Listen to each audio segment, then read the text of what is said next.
Good morning, everyone. My name is Stephen Colton. Thanks for joining us on the Transition Partners vlog, Everyone Hates Recruiters. Today, I'm joined by Pooja Sharma from Axiom, who is lead recruiter there. Hi, Pooja. Pooja. Hi, Stephen. How are you? I'm very good. Do you want to introduce yourself to everybody and what you do and what the company does? Yeah, sure. So myself, Pooja, and I'm a lead recruitment consultant in Axiom Software Solutions, where I'm handling the recruitment. We are handling the clients, which is big global IT clients, and we are providing, the man services to them, right? It's most of like, an IT recruitment for them. Yeah, so this is the what I'm doing, and basically I'm the leading the team that I mostly interact with the clients, and whatever my team is working, so I would just work as an intermediator between the client and also the recruiter team which we have, right? So in terms of business and all the their positions to close. So this is what my role is about in this current role. Okay, and how have you found the last 6 months in this in these tough times? Yeah, this pandemic has changed a lot in terms of the working, and yeah, we mostly work from home in this 6 months of time, and this has impacted a lot all the the work that we work for the clients, and if their business get impacted, our business is also directly linked to them. So yes, it's impacted a lot within the in the 6 months, but yes, now the things are getting back to track, and yeah, so yes, so I hope so that things will be better too in coming days. Okay, I know we discussed it previously, but obviously you're working from home at the moment, and is that something that you think will continue, or what do you think sort of will happen from here for you personally? Work from home. See, my company in the before pandemic also we were quite comfortable in working from home, right? I work in Stanmore, so it was 1.5 travel, and in the week's time, sometime I used to be in office when we have some meetings, and sometimes I work from home. So it was quite comfortable before this pandemic has happened, and we were quite it was quite normal with us. And now, yes, now we are not quite more in the office, and we are specifically working from home. So yeah. So do you think well, it sounds like you guys had a good balance before that, but do you foresee any major changes to how you work coming out of the pandemic? Yes, it has major changes now. The working pattern is quite different, since we are supporting our customers or client, right? And this recruitment industry is quite depend on how the client and customers business runs, right? So now the positions or what the the work we got it is quite slow down, right? In terms of things to happen, the earlier it was quite very fast in a way, and now it's slow because this pandemic has impacted all the the big customers of ours. Their revenue, everything has impacted, and which has also impacted our business as well. Yeah, but so we are working on this, how we can come out from this. So so for that we are all together working on this. Are you starting to see sort of signs of life of the market being a little bit stronger than previously, or do you still think things are very much in a holding pattern? Yeah, so see, mid of the August market is quite up now. In the beginning of June and July month, it was quite low. Because the companies were very uncertain about how the business will run, and how the things or economic will go on. But now the things are getting a bit normal, and people are more normal to this pandemic thing, and they are accepting this new change, and this has also boost up the the business confidence in terms of future partners or working with them. So yes, it has strengthened a lot from now onward, and I'm just hoping that in coming few or months this will be more normal like earlier it was. Okay, and obviously in your job you still speak to a lot of candidates and go through process with candidates. What are candidates telling you? Are they telling you anything differently from sort of how life was at the start of this? Are they asking for things that maybe they didn't ask for before throughout process? Well, yes, from the candidate point of perspective, because we daily, work with the candidates, right? So initially, they were also a little scared of, getting the new position, whether they will get or not, right? Whether the offer will get or not. Yes, so when most of time we ask the candidate or we have this discussion, the very first thing they will ask that, whether they will get this offer or not, right? Because many offers were on rollout route, but they have not still got it, right? So there were little uncertainty with them, and we are have changed the little process that we are continuously in touch with them, right, to keep them updated about everything which is happening, that with what the year, how the their offer will happen, what the joining and everything. So we have now more communication part has strengthened, right, that we are more in touch with the candidates in terms of the what the changes are happening, so that they keeping a warm, right, and they have confidence in what we are offering to them. Obviously you work on the talent side as an internal function. What do you see as sort of the major differences between obviously talent side, and that's the side I've worked on, and recruiter and agency side, which is the side I'm currently on? What do you see as the main differences between the two? Yes, nowadays things are, it's a difference is that when you are part of the company, you're doing internal recruitment, right? You are more, in touch with the business, and you are, having more, in close relation with them, right? But when you are working as an agency, right, where you have to serve as a client or a customer, right, you have to make a good relation with them, because they don't know about you, right? You are not having much closure in connection with them as compared to the in-house recruiter. So the client relationship building is more important when you work as agency, when as compared to when you work as a internal recruiter. So that's a major difference in terms of hiring, which I have seen. Do you think obviously there's a lot of talk in current climate about the candidate experience and taking people through process? Do you think, firstly, do you want to talk me through sort of things that you guys do around the candidate experience and why it is important? Yes, candidate experience is most important, because in IT, if you only have the degree, right, and don't have the technical expertise, this will not make work, right, for a long term, right? So a good experience is very much required, right, when we are chasing any candidate for any of the positions for IT related, because it's all related to technology, right? And that's very important when you talk about the technical skill set of a person. That person should be have experience in that. But there are many other roles which is non-technical, right, where experience is half of the so sometimes if you are very good in communication, you can do some other related to work. But if it's more of like a technical, then you should be good into the technical expertise, right? That's more a difference between the hiring for the IT or non-IT kind of the candidates. Okay.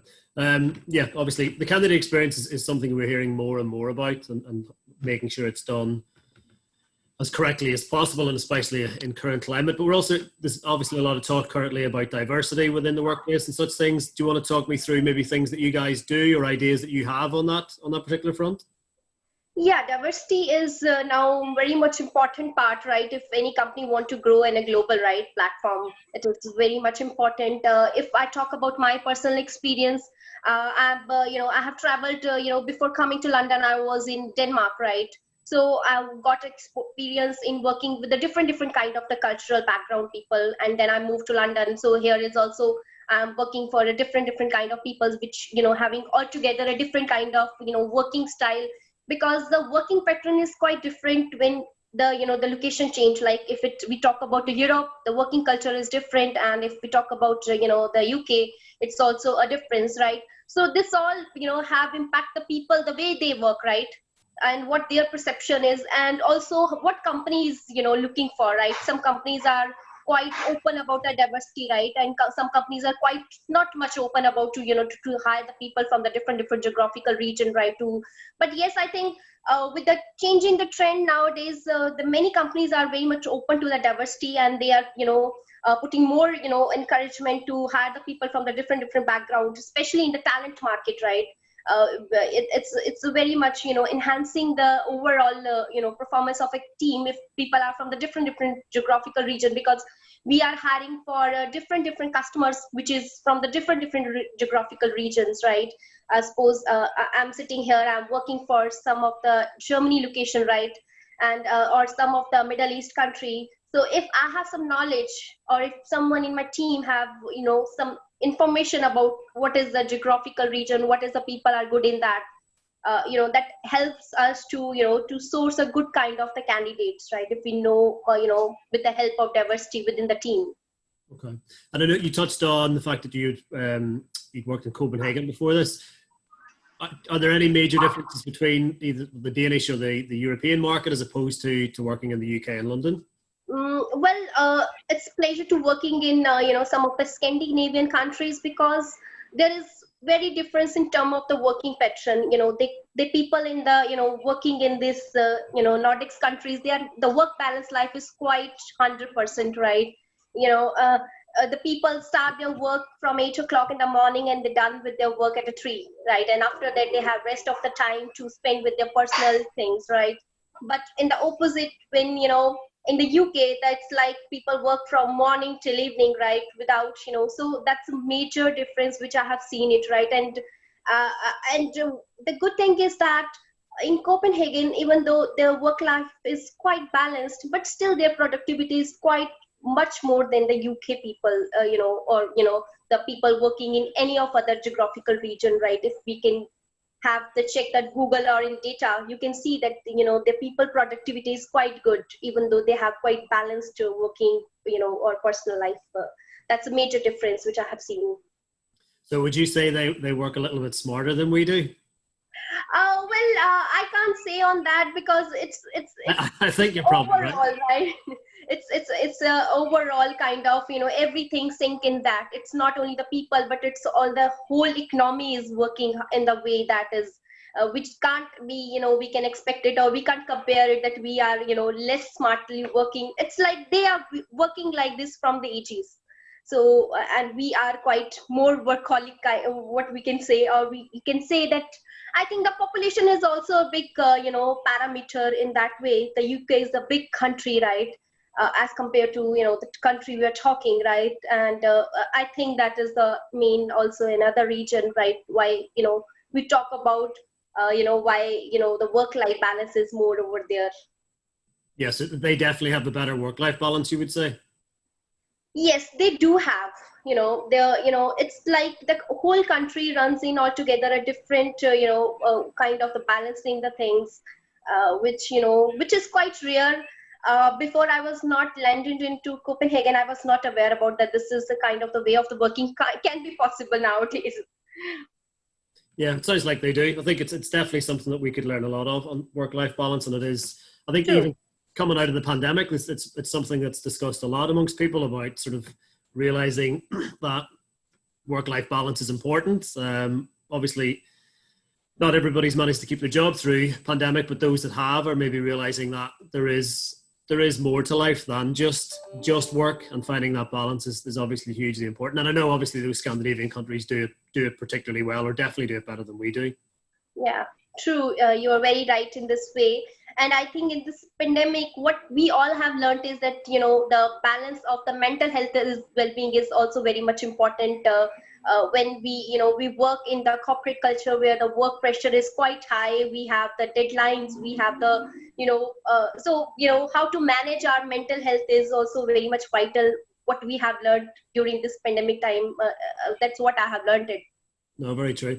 And in terms of being a recruiter and being heavily involved in it, what do you think makes a good recruiter? If there's sort of 3 main characteristics you think a good recruiter will always tend to have or needs to have? The very first thing is that recruiter should know what, the requirement is about, like what is the job title or what the specification a person should be.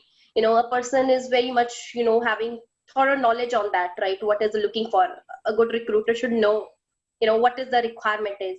Second is like a communication. A good recruiter should having a very good communication, right? That he should know how to pitch, how to target the right audience. So, and third is, you should be a good marketing skill or the selling skills, right? Because the recruitment is also another way of kind of, a marketing way of, right, where, we are, more focusing on the human aspect, right?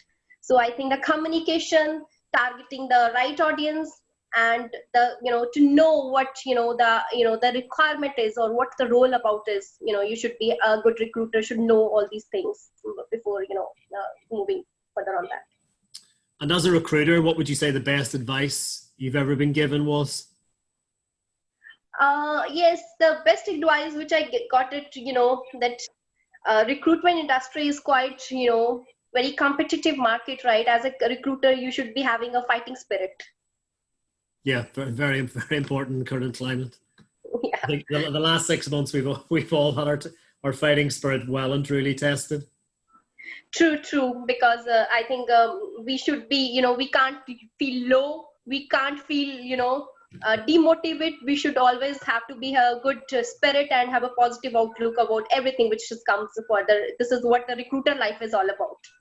Yeah, most definitely. And I know we touched on it briefly, and we talked about candidate experience previously. So are there any sort of measures that you guys put in to measure candidate experience and sort of get with feedback on how the process is handled? Or are there things that you would like to do on that front? Oh, I'm so sorry. Can you just repeat?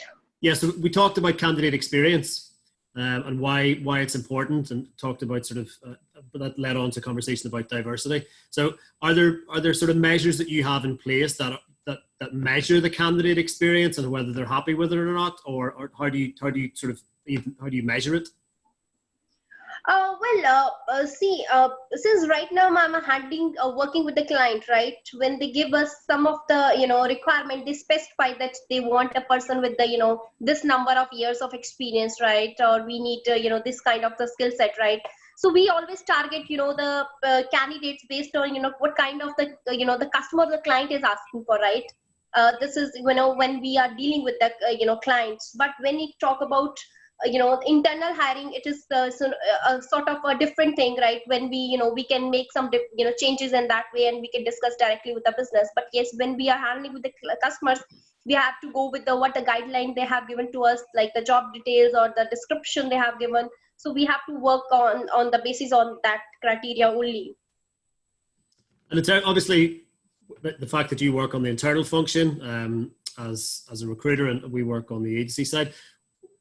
Do you have any tips on how you manage the stakeholders and hiring managers, or sort of any tips that somebody on the agency side might learn from somebody who has as much contact as you do with direct managers? Mm-hmm.